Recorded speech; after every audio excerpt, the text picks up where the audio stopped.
Hello student, जैसे कल हम पढ़ रहे थे कि प्रॉपर्टीज ऑफ मटेरियल में पहले आता है हमारा अपेयरनेस। क्या आता है? अपेयरनेस होता है दिखावट के आधार पर, यानी कि कोई भी वस्तु कैसी दिखाई देती है। Material usually look different from each others, यानी कि मटेरियल जो होता है, वस्तु कोई भी पदार्थ जो होता है उसका जो उपयोग होता है हम अलग अलग तरीके से करते हैं। Would looks very different from iron. Would जो होती है वो दिखने में आयरन से बिल्कुल अलग होती है। Iron appears different from copper और एल्यूमिनियम। आयरन जो होता है वो कॉपर और एल्यूमिनियम से दिखावट में अलग होता है। At the same time sometime there many may be some similarities between iron, copper and aluminium that are not there in wood, यानी कि कई बार ऐसा होता है कि अधिकतर क्या होता है कि सिमिलरिटी होती है, किसमें आयरन में, कॉपर में और एल्यूमिनियम में सिमिलरिटी दिखाई देती है, लेकिन वुड लकड़ी की सिमिलरिटी इनके जैसी नहीं होती है। The material which have a special shine और then are said to be laser and the special shine on the called lasers. कह रहे कि मटेरियल यानी वस्तुएं जो होती है वो कुछ वस्तुएं ऐसी होती है जो साइनिंग होती है, कुछ वस्तुएं ऐसी होती है जो लेजर होती है, यानी कुछ चमकदार होती है, कुछ चमक रहित होती है। चमकदार होते हैं उन्हें हम साइन बोलते हैं और जो चमक रहित होती है उन्हें हम लेजर बोलते हैं। देन नेक्स्ट हमारा आता है कि हार्डनेस, कठोरता। तो कुछ वस्तुएं देखो कठोर होती है, कुछ वस्तुएं होती है जो कोमल होती हैं। मैंने पहले भी बताया था कि हमारे पृथ्वी पर मटेरियल होते हैं, जो भी वस्तुएं होती है सभी समान नहीं होती है, ना देखने में होती है ना उनके गुणों में होती है, तो अलग अलग होते हैं। तो देखो हार्डनेस में है We have you press different material with your hands. Some of them may be hard to compare with other can be easily compared. यानी कि तुम लोगों ने कई बार ऐसा देखा होगा वस्तुओं को हाथ लगा कर, कुछ क्या होती है हार्ड होती है और कुछ क्या होती है हार्ड नहीं होती है, यानी कि दबाने पर उनको देखते हैं तो कुछ वस्तुएं हार्ड होती है, कुछ नहीं होती है, कुछ वस्तुएं हार्ड होती है जो अदर वस्तुओं से और भी ज्यादा हार्ड होती है। टेक ए मेटल के and try to scratch with the surface of pieces of wood, aluminum, pieces of stone, a nail, candle, chalk and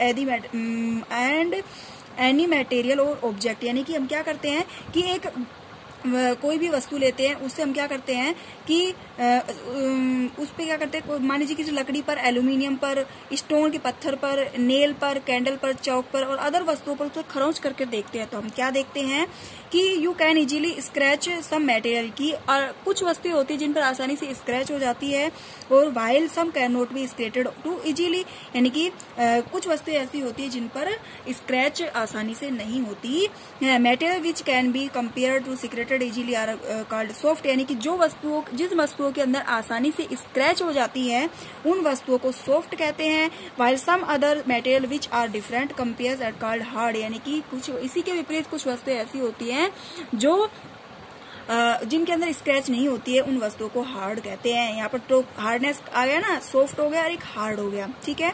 for example cotton और sponge is soft while iron hard, यानी कि cotton और sponge जो होती है वो क्या होती है, सॉफ्ट होती है। कॉटन हो गया, स्पंज जो आता है, ठीक है ना, जिनसे मान लीजिए बैठने के लिए जो गद्दियां बनाई जाती हैं वो स्पंज। तो कॉटन और स्पंज जो होते हैं वो सॉफ्ट होते हैं और आयरन जो होता है वो हार्ड होता है।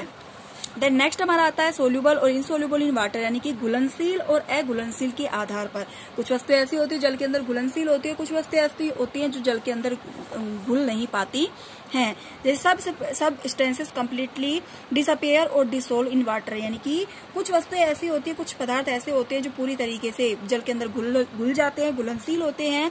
We say that this substances are soluble water. इन वस्तुओं को यानी कि इन पदार्थों को हम घुलनशील पदार्थ कहते हैं। Other substance do not mix with water and do not disappear even after और stay for a long this substance are insoluble in water, यानी कुछ पदार्थ ऐसे होते हैं जो पूरी तरीके से जल के अंदर घुलनशील नहीं होते हैं, तो ऐसे पदार्थों को हम अघुलनशील पदार्थ कहते हैं।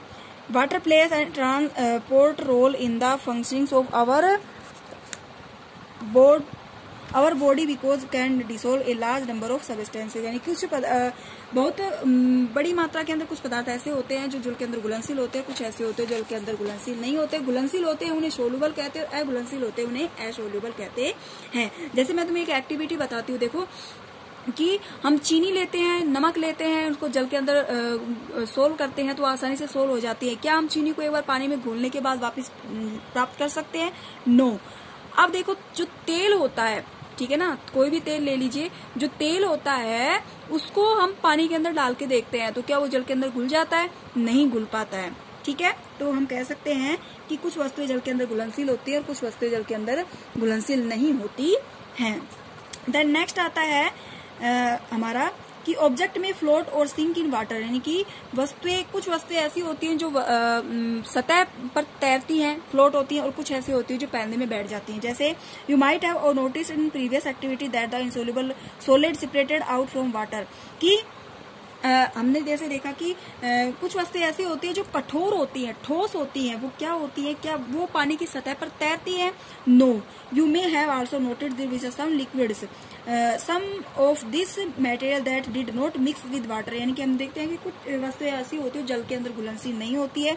Floated to the surface of water, तो वो क्या करती हैं कि पानी की सतह के ऊपर तैरती है। Others may have sunk to the bottoms of the tumblers right, और कुछ वस्तुएं ऐसी होती हैं जो बॉटम पैंदे के अंदर स्थिर हो जाती है। We notice many example of object that float water of sink, dried leaves fallen on the surface of pond, a stone that you throw into the this pound, where drops of honey that you left fall into a glass of water, यानी कि क्या करते हैं हम, अगर पेड़ की सूखी पत्ती अगर हम लेते हैं तो सूखी पत्तियां क्या होती है, पानी की सतह पर तैरती रहती है। अगर उसी के अपोजिट हम क्या करें, कोई पत्थर ले, कोई लोहे की वस्तु ले, या कोई भी एल्यूमिनियम ले, कोई पदार्थ, कोई कठोर वस्तु लेते हैं, तो वो पानी पर सतह में क्या होती है, बॉटम के अंदर स्थिर हो जाती है, और जो हल्की वस्तुएं होती हैं वो जो सरफेस होती है उसकी सतह पर तैरती रहती है। देन नेक्स्ट हमारा आता है क्या, ट्रांसपेरेंसी, यानी कि पारदर्शिता। You might have played the game of hide and seek, think of some place where you would like to hide so that you are not seen by others. Why did you choose the place? Would you have tried to hide behind the glass windows? Obviously not. Your friends can see through the and spot you. Spot you. Can you see through all the materials? यानी कि देखो इसमें क्या कर रखा है कि कुछ वस्तुएं ऐसी होती हैं जो पारदर्शी होती है, यानी कि कुछ वस्तुएं ऐसी है जो पारदर्शी होती है, कुछ जिनके आर पार हम देख सकते हैं। ट्रांसपेरेंसी होती है पारदर्शिता, जिनके आर पार हम देख सके वो वस्तुएं पारदर्शी कहलाती है, और जिनके आर पार हम ना देख सके वो वस्तुएं अपारदर्शी कहलाती है। जैसे कांच की बनी हुई जो वस्तुएं होती हैं, कांच की बनी हुई वस्तुएं जो होती हैं, जैसे मान लीजिए शीशा जो होता है, आईना जो होता है, उसमें हम खुद को देख सकते हैं, इसका मतलब वो क्या है, पारदर्शी है। अगर वो भी एग्जाम्पल नहीं तो देखो हम आईने के दूसरे साइड में नहीं देख सकते, तो हम क्या करते हैं कि ग्लास देखो, एक हम ग्लास के आर पार देख सकते हैं, ठीक है ना, तो वो क्या आ जाएगा, पारदर्शी आ जाएगा। अब जैसे इसके अंदर दिखा रखा है, ये है एक जो ग्लास टाइप में बना हुआ है जिसके अंदर पौधा है, जैसे हम एक्वेरियम जिसे हम कहें, एक्वेरियम होता है, एक्वेरियम देखा होगा जिसके अंदर मछलियां होती है, बहुत सी दुकानों पर रखे हुए होते हैं मछलियां, उनके अंदर हमें क्या होती है, आर पार हम उनके देख सकते हैं, ठीक है ना, तो ये हो जाएगा हमारा ट्रांसपेरेंसी।